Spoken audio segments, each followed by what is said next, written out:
Hello everyone. Now let's see the last bit in this series of your DNA gene expression and polypeptide formation. This is your regulation of gene expression. Regulation of gene expression. अब ये beat क्या है ये समझने के लिए आपको थोड़ा सा पहले चैप्टर क्या था वो पहले एक बार याद करो. हमने चैप्टर में क्या देखे. हमारा पूरा एम था मॉलिक्यूलर बेसिस ऑफ इनहेरिटेंस. हम क्या देख रहे थे, इनहेरिटेंस होता लेकिन मॉलिक्यूलरली किस तरीके से वो होता. मेंडल ने तो बोल दिया था कि प्रिंसिपल्स क्या रहते हैं, व्हाट आर फैक्टर्स वगैरह, तो उसके बारे में मेंडल ने बात किया था कि there are certain factors that can inherit the characters to next generation. आपका स्किन कलर, आपका आई कलर, इंटेलिजेंस, आपके सारे जीन्स अगली जनरेशन में जाएंगे और वो आपको कैरेक्टर देंगे. ये हो गए प्रिंसिपल्स ऑफ इनहेरिटेंस. फिर उसके बाद साइंटिस्ट आए, उन्होंने बोले ये जो जीन्स रहते वो काम कैसे करते, तो उनकी अपन ने केमिस्ट्री स्टडी करे, उनका मॉलिक्यूलर लेवल पे जाके अपन ने स्टडी करे, और वही तो अपना चैप्टर है मॉलिक्यूलर बेसिस ऑफ इनहेरिटेंस. तुमने मॉलिक्यूल्स को देखे कि how these molecules they produce certain character. How can that molecule produce a character. For example आपके डीएनए पे कोई जीन है for melanin that imparts skin colour.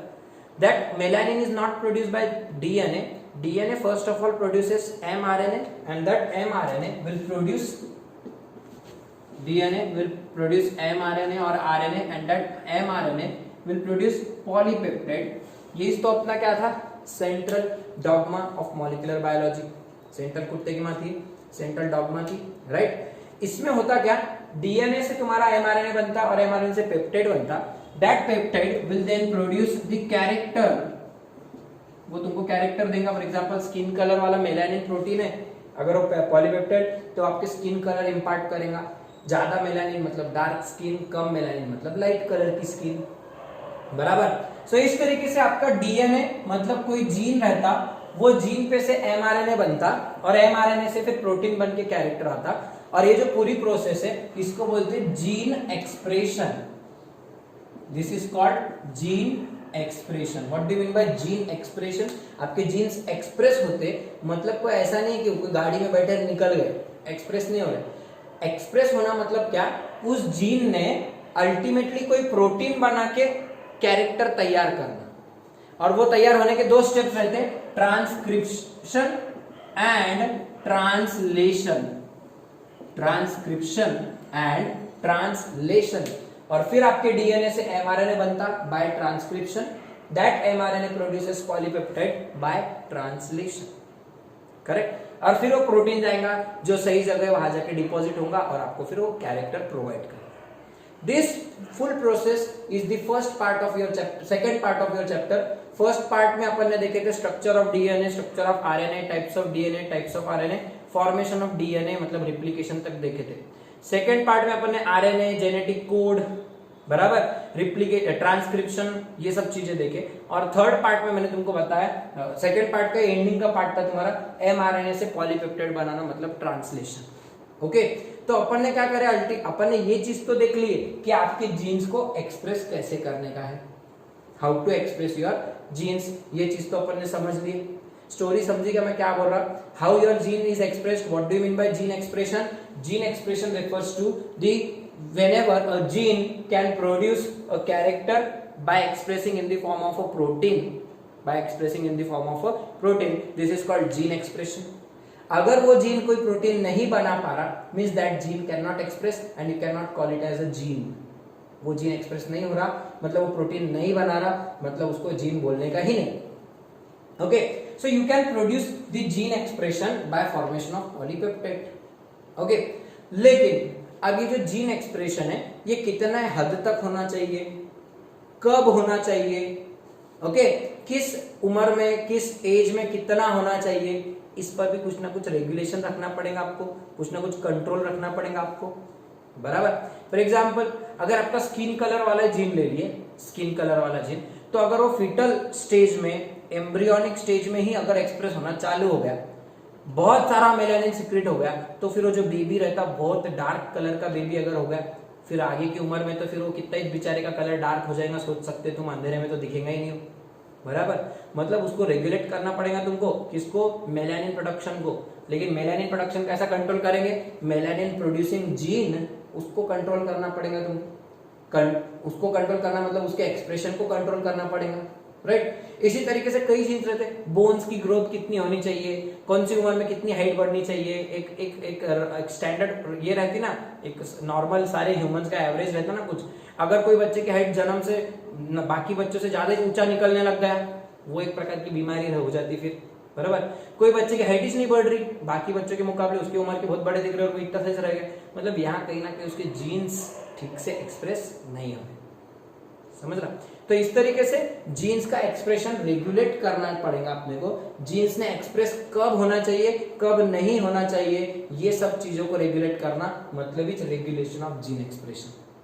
Regulation of gene expression refers to a very broad term. It is a broad category where we regulate the amount of expression of genes, extent to which a gene is expressed or not expressed. ठीक है, this can be done at 4 levels. First level at transcriptional level, 4 जगह पे कर सकते हैं तुम कि एक जीन से प्रोटीन बनाने का है या नहीं बनाने का है, ये दोनों चीजें, कब बनाने का, कितना बनाने का, ये चीजें तुमको अगर रेगुलेट करना है तो तुम 4 जगह पे रोक सकते हैं। फॉर एग्जांपल, मुझे प्रोटीन नहीं बनाने का है, मुझे प्रोटीन नहीं बनाना, बहुत हो गया मेलानिन, फुल काला पड़ गया एकदम हाथ, इतना मेलानिन सिक्रेट हो गया कि हाथ काला पड़ गया, चेहरे से ज्यादा हाथ काला दिख रहा। तो वहां पे मेलानिन एक्सेस में बनना जरूरी है क्या, बनना चाहिए क्या, फालतू में बनाने की कोई जरूरत नहीं है। तो मेलानिन का प्रोडक्शन मुझे बंद करना, तो मैं कहां रोकूंगा, तो अपने यूकैरियोट्स में अगर बात करें तो 4 जगह पे अपन रोक सकते हैं। पहली जगह तो यही रोक दो, डीएनए से आरएनए मत बनने दो, डीएनए से आरएनए बनने मत दो, मतलब तुम ट्रांसक्रिप्शनल लेवल पे रोक दे रहे। First control of gene expression can be done at transcriptional level, means you can stop the process of transcription, you can stop the working of RNA polymerase, that is your transcriptional level of regulation of gene expression. Just stop the transcription, don't produce that mRNA over that DNA. ये हो गए। चलो यहाँ पे नहीं हुआ control, mRNA बन ही गया तो भी आगे रोक सकते हैं। ऐसा नहीं कि अब mRNA बन गया तो प्रोटीन बनेगा। अभी mRNA डायरेक्ट जो बनता वो अपना कैसा रहता, हेटेरोजीनस न्यूक्लियर mRNA, उसको अपन प्राइमरी ट्रांसक्रिप्ट बोलते, प्राइमरी ट्रांसक्रिप्ट। तो ये ट्रांसक्रिप्ट को अपन जो प्रोसेसिंग करेंगे, प्रोसेसिंग लेवल प्राइमरी ट्रांसक्रिप्ट, तो यहां पे बन गया था तुम्हारा प्राइमरी ट्रांसक्रिप्ट, कच्चा mRNA बनाए थे, उसको प्रोसेसिंग मतलब स्प्लाइसिंग, कैपिंग, टेलिंग, ये प्रोसेस भी करते अपन, तो जाके वो रॉ mRNA का कन्वर्जन मैच्योर फंक्शनल mRNA में होता, विच कैन प्रोड्यूस प्रोटीन, बराबर। वो काम मत करो, कच्चा mRNA बना उसको कच्चे से रहने दो, उसमें स्प्लाइसिंग, कैपिंग, टेलिंग मत करो, तुम्हारा mRNA पड़े रहेगा, थोड़ी देर के बाद वो डीनेचर हो जाएगा और तुम्हारा प्रोटीन का एक्सप्रेशन नहीं आएगा, समझ रहा। मतलब तुम एक तो mRNA बनाओ मत, और बना तो उसको फिर प्रोसेसिंग मत करो, मतलब तुम प्रोसेसिंग लेवल पे भी उसको रेगुलेट कर सकते हैं। तीसरा, अगर प्रोसेसिंग भी हो गई तो तीसरा उसको ट्रांसपोर्ट जब करते, transport of mRNA, transport nucleus में तैयार होता वो, यहाँ पे डीएनए से mRNA बनता, फिर न्यूक्लियस से निकालते उसको और राइबोसोम तक पहुंचाते, न्यूक्लियस से निकाल के राइबोसोम तक ट्रांसपोर्ट करते। सो ट्रांसपोर्ट करते टाइम भी कुछ प्रोटीन्स रहते हैं जो ट्रांसपोर्ट में हेल्प करते, तो ट्रांसपोर्ट करने वाले प्रोटीन गायब कर दो,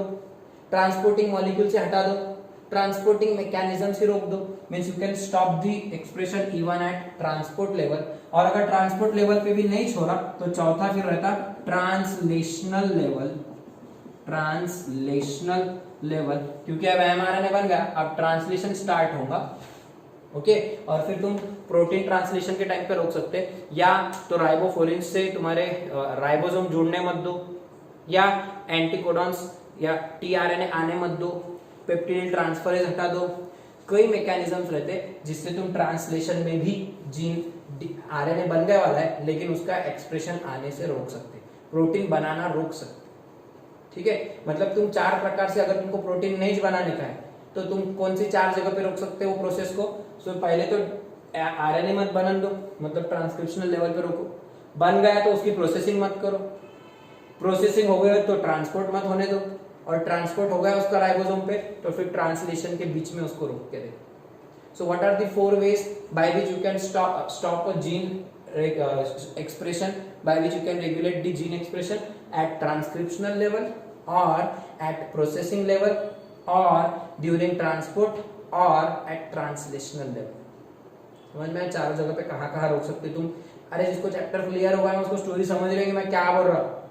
ओके और जिसको ये समझ गया मतलब वो जीत गया, उसको ये चैप्टर हो गया. यहाँ तक भी अगर दिमाग में घुस रहा तो समझ लो सर मेरा क्लियर हो गया chapter, I am done with it. क्योंकि ये चीज समझने के लिए पूरे चैप्टर इतना डिटेल में बताया मैं आपको. ओके तो अपन इन चारों जगह पे अपने प्रोटीन का डीएनए सॉरी जीन का एक्सप्रेशन अपन रेगुलेट कर सकते हैं. एमसीक्यू में पूछते इनमें से कौन सी जगह पे रेगुलेट नहीं कर सकते, तो तीन देंगे और नन ऑफ दिस दे देंगे, क्योंकि तीनों जगहों पे भी कर सकते रोक सकते. ट्रांसपोर्ट अपने को डाउट आता सर ट्रांसपोर्ट में कैसा रोकेंगे जीन एक्सप्रेशन, अब तो ट्रांसपोर्ट हो रहा. अब तो ट्रांसपोर्ट हो रहा तो गाड़ी में बैठन मत दो ना उसको, वो प्रोटीन्स को रोक दो ना जो ट्रांसपोर्ट कर रहे. Okay, so at these all four levels you can regulate the expression of gene or regulate the gene expression. ठीक है. Now अब इसके जो तरीका है जीन एक्सप्रेशन को रेगुलेट करने का, उसका एक मैकेनिज्म है, उसको बोलते हैं ओपेरॉन कंसेप्ट. अपन वो देखते हैं.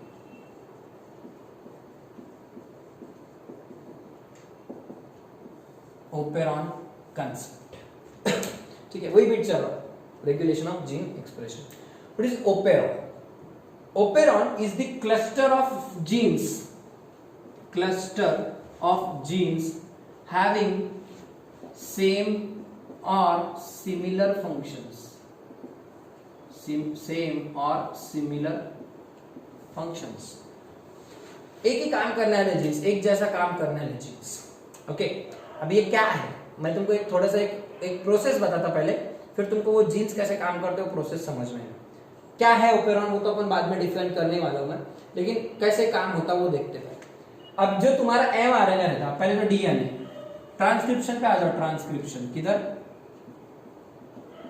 अपन देख रहे हैं एक ही एग्जांपल. अभी मैंने तुमको 4 तरीके बताया रेगुलेट करने के, तो उसमें ट्रांसक्रिप्शनल लेवल पे कैसे रेगुलेट करते, ट्रांसक्रिप्शनल लेवल पे कैसे तुम जीन एक्सप्रेशन को रोक सकते, उसका एग्जांपल है ओपेरॉन कंसेप्ट. लिख के रख लो. Operon expression is the example of transcriptional level of gene regulation. It is the example of transcriptional regulation of gene expression. Transcriptional regulation of gene expression. मतलब अपन mRNA बनाएंगे क्या नहीं बनाएंगे वो देख रहे हैं. ट्रांसक्रिप्शन क्या है? Formation of mRNA over the strand of DNA. Okay तो तुम्हारा ट्रांसक्रिप्शन में होता क्या, डीएनए रहता. डीएनए के 2 स्ट्रैंड्स रहते हैं, एक टेम्पलेट स्ट्रैंड एक कोडिंग स्ट्रैंड. टेम्पलेट स्ट्रैंड पे एमआरएनए बनता, कोडिंग पे एमआरएनए नहीं बनता, फिर भी उसको कोडिंग बोलते क्योंकि दिखने में दोनों सेम रहते हैं, कोडिंग स्ट्रैंड और एमआरएनए. आपको बताया था राइट. टेम्पलेट स्ट्रैंड पे से एमआरएनए बनता तो कौन सी जगह पे बनता, अपने जीन्स टुकड़े टुकड़े में प्रेजेंट रहते हैं. यहां से यहां तक एक जीन का टुकड़ा है, यहां से यहां तक दूसरा जीन है, बीच में कुछ अननेसेसरी पीसेस है, बाद में वो भी कॉपी हो जाते हैं, उनको अपन इंट्रॉन्स बोलते हैं. और जो कॉपी होते काम के उनको एक्सॉन्स बोलते हैं. फिर इंट्रॉन कट कर देते, एक्सॉन जोड़ देते, स्प्लाइसिंग करते अपन बराबर. और एमआरएनए तुम्हारा रेडीमेड एमआरएनए बनता, फिर प्रोटीन बनता. करेक्ट. तो क्या होता, कोई भी एक आधा काम है, कोई एक मेटाबॉलिक प्रोसेस है तुम्हारी बॉडी में. For example lactose metabolism in E coli bacteria. Lactose metabolism in E coli bacteria. अभी बैक्टीरिया में क्या होता, मैं जीन्स भी बताता तुमको बातों बातों में, लेकिन एक्चुअली उसका रहता क्या विचार है. अभी बैक्टीरिया कैसा रहता, ई कोलाई, उसके डीएनए. ओके डीएनए के अंदर लगभग 360 जीन्स है. टोटल कितने जीन्स है उसमें, और उसमें 75 ओपेरॉन्स तैयार होते हैं. लिख के रख लो. How many genes are present in the genome of E. coli? 360 genes, and they are clustered into 75 operons. They are clustered into 75 operons. Okay, ये DNA है. Okay, lactose क्या है? What is lactose? A disaccharide, sugar.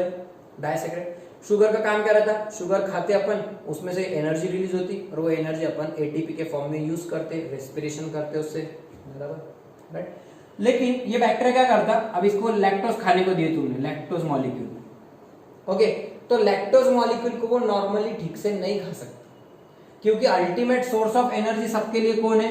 Glucose. Ultimate source of energy कौन है? अपना glucose. तुम भी glucose खाएंगे, ग्लूकॉन डी पाउडर पीते एनर्जी मिलना चालू होती, because we have a mechanism, we have the machinery for breakdown of glucose, not for the breakdown of lactose.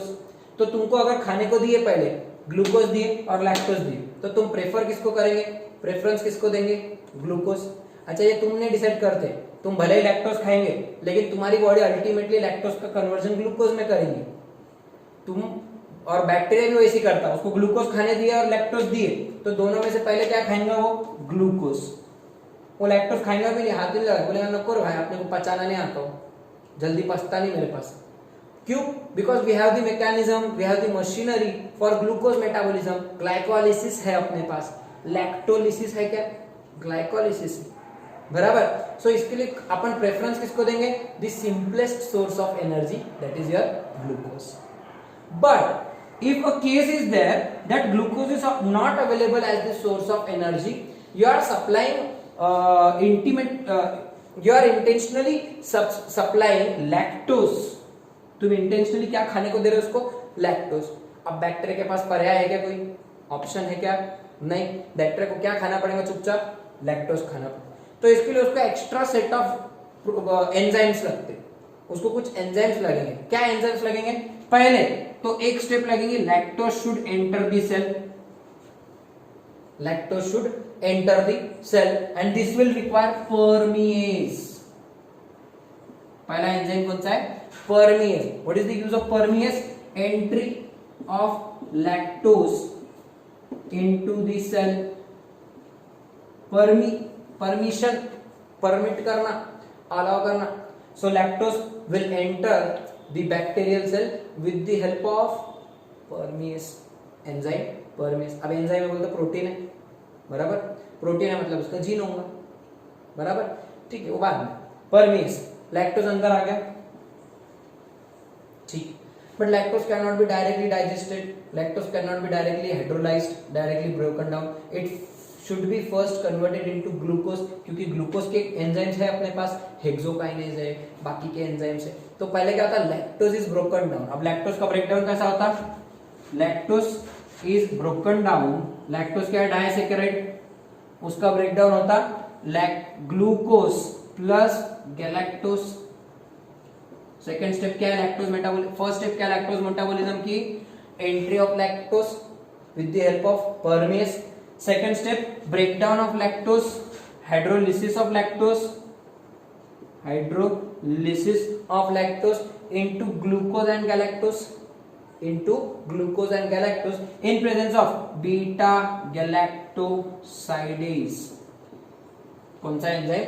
Beta galactosidase, beta galactosidase. Beta क्यों? क्योंकि वो बीटा चेन पे beta 1,4 linkage रहती, beta 1,2 जो भी लिंकेज है लैक्टोज में, तुम देख लो केमिस्ट्री में। So that linkage is present in lactose.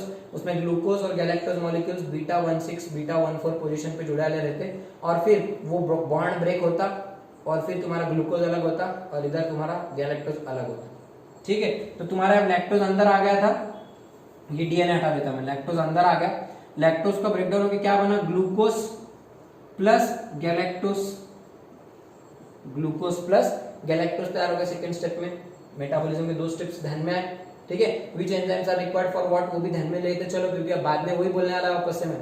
For entry of lactose permease, breakdown of lactose के लिए बीटा गैलेक्टोसिडेज या beta galactosidase. And thirdly your galactose is again interconverted into glucose, galactose is converted into glucose in presence of enzyme transacetylase, transacetylase, okay. Acetyl group add होगा उसमें, transfer of acetyl group वगैरह, acetylation होगा and ultimately your galactose sugar, ये भी 6 carbon की sugar है, it is converted into glucose, ये भी 6 कार्बन की शुगर है, that will require the enzyme transacetylase, beta galactosidase, transacetylase and permease. These are the 3 enzymes that are required for entry, breakdown of lactose and conversion of galactose into glucose. मतलब पहले अपने पास एक molecule था glucose का, अब ये galactose का भी कन्वर्जन ग्लूकोज में हो जाएगा, तो अपने पास कितने मॉलिक्यूल हो जाएंगे ग्लूकोज के? 2। अपने पास ग्लूकोज के कितने मॉलिक्यूल हो जाएंगे? 2। तो तुम्हारे को फिर क्या होगा, अब ये ग्लूकोज को तुम खा सकते हो, बैक्टीरिया खा सकता, और ग्लूकोज से एनर्जी मिल जाएंगी एटीपी। समझ रहा? आगे की प्रोसेस तो वही है जो ग्लूकोज के लिए अप्लाई होती, नॉर्मल प्रोसेस। लेकिन काम क्या बढ़ गया यहाँ पे, रेडीमेड ग्लूकोज नहीं था, तो पहले लैक्टोज को अंदर लेके उससे ग्लूकोज तैयार करना पड़ा। रेडीमेड ग्लूकोज नहीं था, so you have to take the lactose within the cell, okay, then convert the lactose into glucose first, then only you can utilize that glucose for glycolysis and for making energy। बराबर? सो ये जो इतना mechanism था glucose बनाने का, इसको बोलते हैं lactose metabolism. Lactose is converted into glucose and then glucose can be undergo glycolysis। so conversion of lactose into glucose is the part of lactose metabolism in E. coli, and this requires three enzymes, and which are these three enzymes? Permease, galactosidase, beta galactosidase and trans-acetylase। तीनों के function, permease helps in entry of lactose, beta galactosidase breaks down the lactose into glucose and galactose, and galactose is converted into glucose in presence of trans-acetylase। Okay, तो तुमको 3 enzymes लगे, ये mechanism समझा, छोड़ दो यहाँ पे। ओके, अब आ जाओ एंजाइम्स पे। ये 3 बंदे लग रहे हैं। Okay, all enzymes are proteins, all enzyme these are enzymes means all enzymes are proteins. Proteins मतलब पॉलीपेप्टाइड मतलब ये जी प्रोटीन्स है, तो ये काय पे से बने होंगे? कोई ना कोई एमआरएनए होगा, हर एक का, तीनों का हर एक का अलग अलग एमआरएनए होगा, बराबर, और तीनों के एमआरएनए है, बराबर, और तीनों एमआरएनए मतलब तीनों के अलग अलग जीन्स होंगे, बराबर, तीनों के अलग अलग जीन्स होंगे ना। परमेज एंजाइम बनाने के लिए एक जीन होगा, बीटा गैलेक्टोसिडेज का एक जीन होगा, और वैसे ट्रांस एसिटिलेज का एक जीन होगा। करेक्ट? ओके, तो जो बैक्टीरिया रहता, बैक्टीरिया के डीएनए में बीटा गैलेक्टोसिडेज का जीन, उसके बाजू में ट्रांस एसिटिलेज, और उसके बाजू में परमेज, एक के बाजू एक रखे रहते हैं जीन्स, एक के बाजू एक जीन्स रखे रहते हैं। ठीक है, तीनों का काम क्या है? तीनों मिलके तुम्हारे को हेल्प काय में कर रहे? Lactose metabolism. मतलब ये तीन जीन्स अगर एक्सप्रेस होंगे, इनसे अगर प्रोटीन बनेगा, तो तुम्हारा लैक्टोज मेटाबॉलिज्म का एक काम पूरा हो जाएगा, बराबर। सो ये जो तीनों जीन्स का ग्रुप है, this forms an operon. What is operon?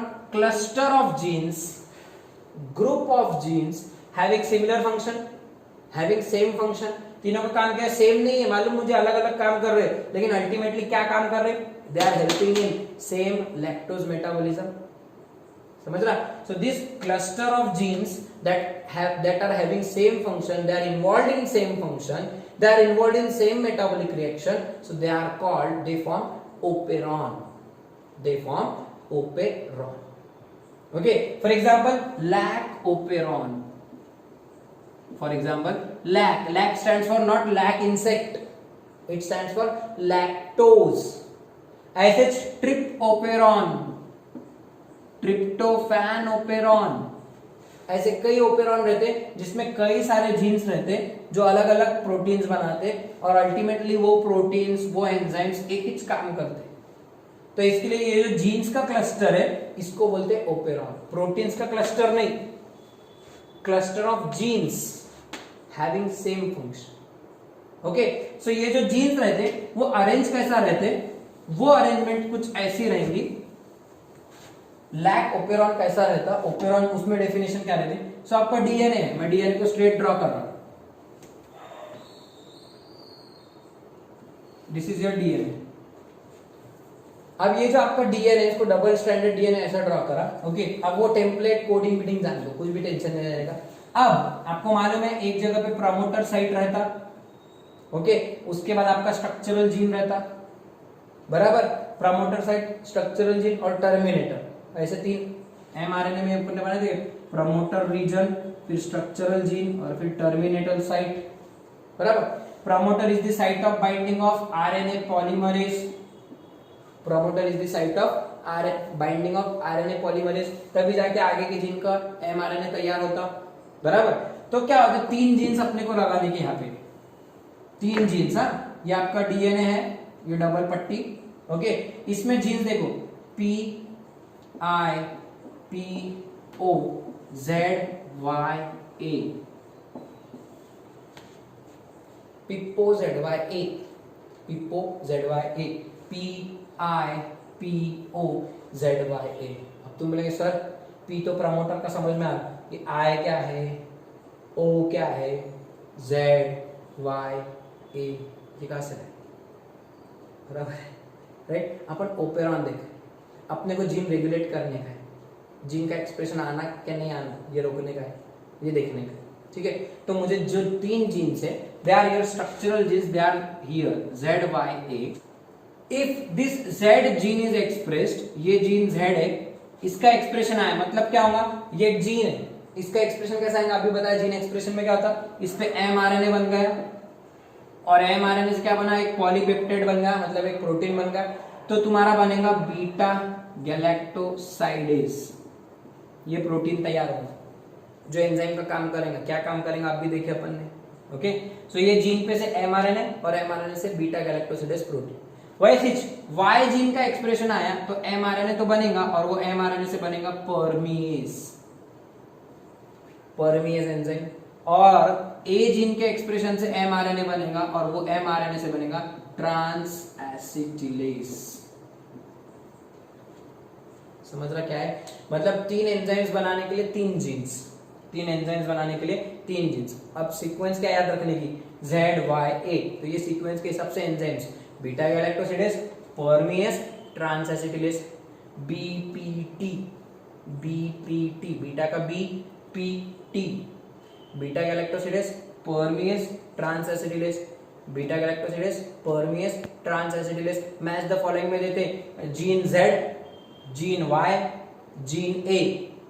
Gene Z codes for beta galactosidase, gene Y codes for permease, and gene A codes for trans acetylase, okay. Then your O is the site, it is called operator gene, it is called operator gene, which will actually regulate the working of ZYA, the transcription of ZYA, कि उनका transcription होगा या नहीं, ये देखने का काम, operate करने का काम कौन सा जीन करेगा, operator gene, operator sequence, okay. यहाँ पे बीच में कुछ सीक्वेंस रहती है ऐसी है जो जेड जीन के एग्जैक्टली पहले रहती है, टाटा बॉक्स वगैरह याद है आपको, उस तरीके की सीक्वेंसेस। टाटा बॉक्स तो यहाँ रहेगा प्रमोटर, ओके, इधर, लेकिन टाटा बॉक्स के थोड़ा सा बाद में भी कुछ सीक्वेंसेस रहेंगी। अगर वो सीक्वेंसेस क्या भी है, खाली है क्या भरे वाली है, तो तुम्हारे जेड वाई का जो है एक्सप्रेशन आएगा कि नहीं वो अपन बाद में देखेंगे, वो रेगुलेट होगा ऑपरेटर जीन से, ओके। ऑपरेटर जीन के ठीक पहले रहता है ऑपरेटर का प्रमोटर, हर जीन का खुद का एक प्रमोटर रहता है, सो ऑपरेटर जीन का भी एक प्रमोटर रहेगा। वैसी एक आई जीन बोलते हो repressor gene, repressor gene which produces repressor protein, which produces repressor protein, repress मतलब रोकने वाला, काम बंद करने वाला, ओके। सो एक ऐसा प्रोटीन बनाने वाला एक जीन रहता, अगर उसने वो प्रोटीन बना दिया, रिप्रेसर जीन से प्रोटीन बन गया, वो प्रोटीन जाके बैठता ऑपरेटर पे और ऑपरेटर को ब्लॉक कर देता, ऑपरेटर को ब्लॉक करता कौन, रिप्रेसर प्रोटीन। अगर ऑपरेटर ब्लॉक है, ऑपरेटर के ऊपर ये प्रोटीन बैठा है रिप्रेसर प्रोटीन, सो ट्रांसक्रिप्शन नहीं होता, ट्रांसक्रिप्शन नहीं होता, क्योंकि प्रमोटर पे कौन आके बैठता, promoter is the site of binding of RNA polymerase, it is the site of binding of RNA polymerase, okay. यहां तक कि ठीक है, आज इधर भी बैठ सकता प्रमोटर आरएनए पॉलीमरेज और इधर भी बैठ सकता, दोनों प्रमोटर पे।